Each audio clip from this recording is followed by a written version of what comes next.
నమస్తే, welcome to our channel. నేను సిరి. కేసీఆర్కి రేవంత్ రెడ్డి గారు మరి రిటర్న్ గిఫ్ట్ ఇవ్వబోతున్నారా? సో ఈ అంశాన్ని మనకి వివరించడానికి మనతో పాటు ఉన్నారు ప్రముఖ సీనియర్ జర్నలిస్ట్ జగదేవ్ గారు. నమస్కారం సార్. నమస్తే సార్, ఇప్పుడు చూస్తుంటే గతంలో విన్నాం, అప్పుడు ఒకసారి కేసీఆర్ గారు మరి రిటర్న్ గిఫ్ట్ ఇవ్వకపోతే ఎట్లా బాధపడరా అని చెప్పేసి మనం ఒకసారి ఒక సందర్భంలో విన్నాం. ఇప్పుడు అదే డైలాగ్ కూడా రేవంత్ రెడ్డి గారు అంటే ఎలా ఉంటుంది అంటే, రేవంత్ రెడ్డి గారు కేసీఆర్కి మరి రిటర్న్ గిఫ్ట్ ఇస్తున్నారని చెప్పేసి వార్తలు వస్తున్నది. ఏంటంటే ఎమ్మెల్సీలు ఎవరైతే ఉన్నారో తన వైపు తిప్పుకునేలాగా ఎమ్మెల్యేలతో పాటు ఎమ్మెల్సీలను కూడా తీసేసుకుంటున్నారంటూ మరి వార్తలు వస్తున్నాయి. మరి నిజంగానే కాంగ్రెస్ వైపు వీళ్ళు మొగ్గు చూపుతున్నారా? కాంగ్రెస్ వైపు మొగ్గు చూపుతున్నారా అంటే అది ఖచ్చితంగా చెప్పగలమో లేదో తెలియదు, కానీ బీఆర్ఎస్ వైపు అయితే మొగ్గు చూపట్లే. ఎందుకంటే ఎప్పుడైతే కాంగ్రెస్ ప్రభుత్వం మొన్న సార్వత్రిక ఎన్నికల్లో ప్రభుత్వం స్థాపించిందో డిసెంబర్ 23, అప్పటి నుంచి కూడా మ్యాక్సిమం సీనియర్ నాయకులు కానీ చాలామంది నాయకులు కార్యకర్తలు కూడా అయితే బీజేపీ వైపు చూస్తున్నారు లేదా కాంగ్రెస్ వైపు చూస్తున్నారు. ఎలాగో స్థానికంగా ఇక్కడ రాష్ట్రంలో కాంగ్రెస్ పార్టీ ఉందంటే కాంగ్రెస్ వైపు షిఫ్ట్ అవుతున్నారు. సెంట్రల్లో బీజేపీ ఉంది, మనకేమైనా కొద్దిగా ఇక్కడ అంతగా కాంగ్రెస్తో నప్పని పక్షంలో బీజేపీ వైపు వెళ్ళిపోదామని బీజేపీ వెళ్తున్నారు. బట్ బీఆర్ఎస్లో జాయిన్ అయిన వాళ్ళు ఎక్కడ కనబట్లే. గత 10 ఏళ్లలో బీఆర్ఎస్లో తండోపతండాలుగా జాయిన్ అయిన వాళ్ళు ఇప్పుడు బీఆర్ఎస్కి వెళ్ళే వాళ్ళు ఎవరు లేకుండా పోయారు. సో ఇప్పుడు బీఆర్ఎస్కి రిటర్న్ గిఫ్ట్ ఇవ్వక్కర్లే రేవంత్ రెడ్డి గారు కానీ బీజేపీ వాళ్ళు కానీ ఆటోమేటిక్గా రిటర్న్ గిఫ్ట్ వచ్చేస్తుంది. ఎందుకు వచ్చేస్తుందంటే, ఏ పార్టీ ఇంతకుముందు కూడా ఒక పార్టీ ఇంకేదో కాదు టీడీపీ పార్టీని అదే తెలుగుదేశం పార్టీని ఎక్కడైతే తెలంగాణలో లేకుండా చేయాలనుకున్నారో మ్యాక్సిమం తెలుగుదేశం పార్టీలోంచి కానీ కాంగ్రెస్ నుంచి బీఆర్ఎస్ వాళ్ళు లాక్కున్నారో అప్పటి టీఆర్ఎస్ వాళ్ళు, ఇప్పుడు బీఆర్ఎస్కే అదే పరిస్థితి వచ్చేలా ఉంది అన్నట్టుగా చాలామంది విశ్లేషకులు చెప్తున్నారు, విమర్శకులు కూడా విమర్శిస్తున్నారు. గతంలో మీరు ఏదైతే చేశారో ఇప్పుడు మీకు అదే జరుగుతుంది బాబు అన్నట్టుగా కూడా వ్యంగ్యంగా వెటకారం కూడా మాట్లాడిన పరిస్థితి వస్తుంది. బట్ దానికి బీఆర్ఎస్ వాళ్ళు ఎవరు నో అనలేకపోతున్నారు. మేబీ ఇటువంటి కల్చరు రాజశేఖర రెడ్డి గారు ముఖ్యమంత్రి అయిన తర్వాత నుంచి స్టార్ట్ అయిందేమో అనుకుంటా. అంతకుముందు కూడా ఉన్నాయి, ఎంత విస్తృతంగా ఉండేవి కాదు. అంటే ఎక్కడ ప్రభుత్వం ఉంటే అటువైపు మొగ్గు చూపడం, బెల్లముండి చెట చేమలు చేరేటట్టుగా ఎక్కువగా ఆ ధోరణి ఉండేది కాదు. బట్ రాజశేఖర రెడ్డి గారు ముఖ్యమంత్రి అయిన తర్వాత ఎందుకో ఆపరేషన్ ఆకర్ష్ అని అప్పట్లో మీడియా అంతా ఘోషించింది. ఇదేంటిది, రాజశేఖర రెడ్డి గారు ఆపరేషన్ ఆకర్ష్ పేరుతో మ్యాక్సిమం మిగతా పార్టీ నాయకుల్ని తన వైపు లాక్కుంటున్నారు, ఆకర్షించుకుంటున్నారు అన్నట్టుగా వచ్చాయి. బట్ అప్పటికి టీడీపీ బలంగానే ఉంది. కాంగ్రెస్ రాజశేఖర రెడ్డి గారు ఉన్నప్పుడు కూడా టీడీపీ బలహీన పడిందని అనుకోలేదు నేను. తెలంగాణ ఉద్యమం తర్వాత నుంచి తెలంగాణలో టీడీపీ బలహీనపడడం ఇట్లా చాలా జరిగాయి. మ్యాక్సిమం టీడీపీ లేకుండా అన్నట్టుగా చేసేసారు కదా. మరి ఒక పార్టీని కావాలని లేకుండా చేసేస్తే 1,000 మనం చూపిస్తే 3,000 మన వైపు చూపిస్తే అన్నట్టుగా ఇప్పుడు ఆ పరిస్థితి బీఆర్ఎస్కి వచ్చేలా అయిందేమో.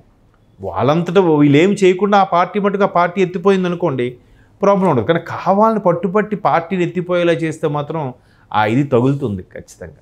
సో ఇప్పుడు కేసీఆర్ గారికి రేవంత్ రెడ్డి గారు రిటర్న్ గిఫ్ట్ ఇస్తారు అనేది ఎన్నికల ముందు నుంచి కూడా నడుస్తున్న వ్యవహారమే.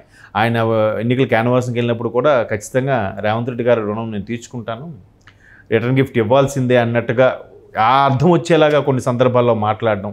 ఎందుకంటే కేసీఆర్ గారు లాంటి వాక్చాతుర్యం ఉన్న నాయకుడికి, అటువంటి సీనియర్ బలమైన నాయకుడికి సరిగ్గా బలమైన దిశగా కౌంటర్లు ఇవ్వడం కానీ లేదంటే వాక్చాతుర్యంతో సమాధానం చెప్పడం కానీ ఒక్క రేవంత్ రెడ్డి గారికి చెల్లింది.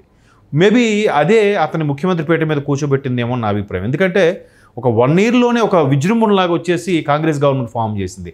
బీజేపీ ఫామ్ చేస్తుంది అనుకున్న నేపథ్యంలో కాంగ్రెస్ మొదటి ప్లేస్కి వచ్చేసింది, బీజేపీ థర్డ్ ప్లేస్కి వెళ్ళిపోయింది, సెకండ్లో బీఆర్ఎస్ ఉంది కదా. సో ఇప్పుడు ఏంటంటే ఆల్రెడీ కాంగ్రెస్లో 63-64 సీట్లతో బొటాబొటీ మార్కులతో గవర్నమెంట్ ఫామ్ చేసిన ఇక్కడ బీఆర్ఎస్లో ఉన్న వాళ్ళు 39 మంది ఉన్న బీఆర్ఎస్ వాళ్ళు ఆల్రెడీ దానం నాగేంద్ర లాంటి వాళ్ళు చాలామంది కూడా అటువైపు కాంగ్రెస్లో షిఫ్ట్ అయ్యారు.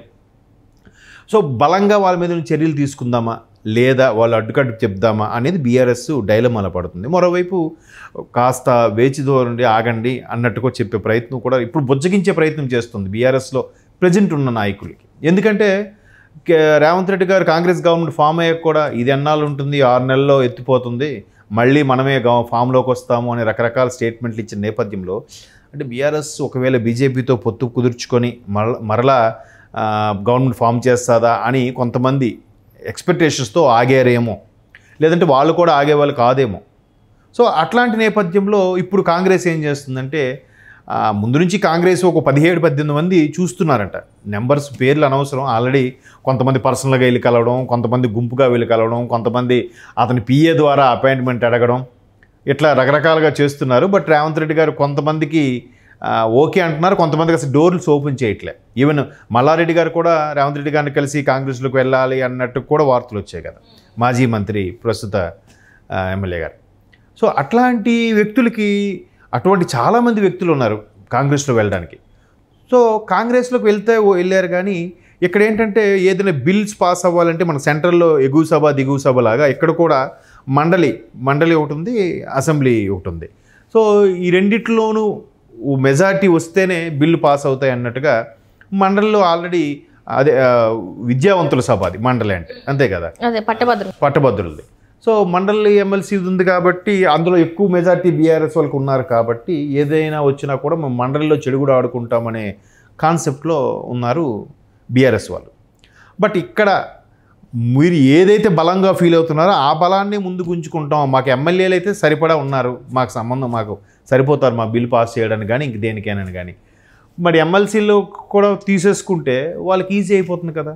సో ఇప్పుడు ఆ ఎమ్మెల్సీలను కూడా కాంగ్రెస్ టార్గెట్ చేయకుండానే ఎమ్మెల్సీలు కొంతమంది ఇప్పటికే కాంగ్రెస్ వైపు పక్క చూపులు చూస్తున్నారు. ఆ విషయం అందరికీ తెలిసింది, ఓపెన్ సీక్రెట్. ఇప్పుడు నాయకులు కూడా ఎలా ఉన్నారంటమ్మా, రాజకీయం సేవ కాదు, ఒక ప్రొఫెషన్. ఇప్పుడు ఈ కంపెనీలో ఎక్కువ జీతం ఇస్తే ఆ కంపెనీకి వెళ్ళిపోవడం అట్లా జరుగుతుంది. లేదంటే ఈ కంపెనీ ప్రమోషన్ ఇవ్వలేదు, ఆ కంపెనీకి వెళ్తే ప్రమోషన్ ఇస్తారు. వీళ్ళు అంతే కదా, ఈ కంపెనీ ఎందులో ఉంటే మంత్రి పదవి ఇవ్వకపోతే పక్క కంపెనీలోకి వెళ్తే ప్రమోషన్ ఇస్తాడు, మంత్రి పదవి ఇస్తాడు. ఇప్పుడు అంతే కదా. జనరల్గా చాలామంది విశ్లేషకులు, జర్నలిస్టులు, సీనియర్ జర్నలిస్టులు కూడా చెప్పేది ఏంటంటే కేసీఆర్ గారు కేవలం బాబు గారు మంత్రి పదవి ఇవ్వలేదనే బయటకు వచ్చి తెలంగాణ ఉద్యమం స్టార్ట్ చేశారు, అదే టీఆర్ఎస్ పార్టీ పెట్టారనేది చాలామందికి తెలిసిన విషయం. అంటే చాలామంది కూడా అదే విషయం చెప్తారు. అప్పుడే కానీ చంద్రబాబు గారు మంత్రి పదవి ఇచ్చుంటే ఎంత ఇష్యూ అయి ఉండేది కాదు, అసలు స్టేటే డివైడ్ అయ్యేది కాదు అనేది కూడా చాలామంది అభిప్రాయం. సో అట్లాగా ఇవాళ ప్రతి ఒక్కరు ప్రొఫెషన్గానే ఫీల్ అవుతున్నారు కాబట్టి బాబు ఇక్కడ ఉన్నాం. ఫస్ట్ టైం గెలిచిన వాళ్ళు ఉన్నారు చాలామంది, కొంతమంది డాక్టర్లు ఉన్నారు, లేదంటే యంగ్ ఏజ్ వాళ్ళు, ఒక 30-35 ఏజ్ లోపు ఉన్న వాళ్ళు ఉన్నారు. వాళ్ళందరూ కూడా అరే గెలిచాం బాగుంది, కానీ గవర్నమెంట్ వైపు ఉంటే మనకు కొంచెం హోదా పరపతి అది బాగుండేది కదా, ఏదైనా పనులు అవ్వాలన్నా కూడా గవర్నమెంట్ వైపు ఉన్నాం కాబట్టి ఈజీగా శాంక్షన్ చేసుకోవచ్చు, బాగుంటుంది అనే తలంపులో అరే ఫస్ట్ టైం గెలిచాము, ప్రతిపక్షంలోకి వెళ్ళిపోయాము, అందులో ఉంటే బాగుండేది అనుకున్నాను ఈజీగా షిఫ్ట్ అయిపోతారు. అంత సీనియర్లే షిఫ్ట్ అవుతుందిగా లేనిది ఫస్ట్ టైం గెలిచిన వాళ్ళు షిఫ్ట్ అయ్యడంలో తప్పే ఉంది. అలా కాకుండా సీనియర్లు కూడా చాలా చాకచక్యంగా మెలకువతో వాళ్ళ వెనకున్న ఒక 70-80 మంది నాయకులతో, కార్యకర్తలతో వెళ్ళి మరీ చేరిపోతున్నారు కదా. అది కాంగ్రెస్ పార్టీకి బలమేగా. మొన్న సెంట్రల్లో కూడా ఏదైతే ఎన్డీఏ గవర్నమెంట్ ఫామ్ చేసిందో అది కూడా బొటాబోటీ మార్కులతో ఫామ్ చేసింది కదా. సో కాంగ్రెస్ ఈసారి విజృంభించింది కదా. ఓవరాల్గా కాంగ్రెస్ పుంజుకుంది. ఈవెన్ ఆంధ్రప్రదేశ్లో కూడా కాంగ్రెస్ ఓటింగ్ పర్సంటేజ్ పెరిగింది కొంచెం. సో ఇటువంటి నేపథ్యంలో కాంగ్రెస్ రేవంత్ రెడ్డి గారు కానీ కాంగ్రెస్ కానీ కేసీఆర్ గారు రిటర్న్ గిఫ్ట్ ఇవ్వడానికి ప్లాన్ చేయక్కర్లే, ఆటోమేటిక్గా జరిగిపోయే పరిస్థితులు ప్రస్తుతం తెలంగాణలో కనిపిస్తున్నాయి. చూద్దాం మరి ఎంతమంది ఎమ్మెల్సీలు కాంగ్రెస్ వైపు షిఫ్ట్ అవుతారో, ఎమ్మెల్యేలు షిఫ్ట్ అవుతారో, wait and see. Right sir, right. Thank you so much sir.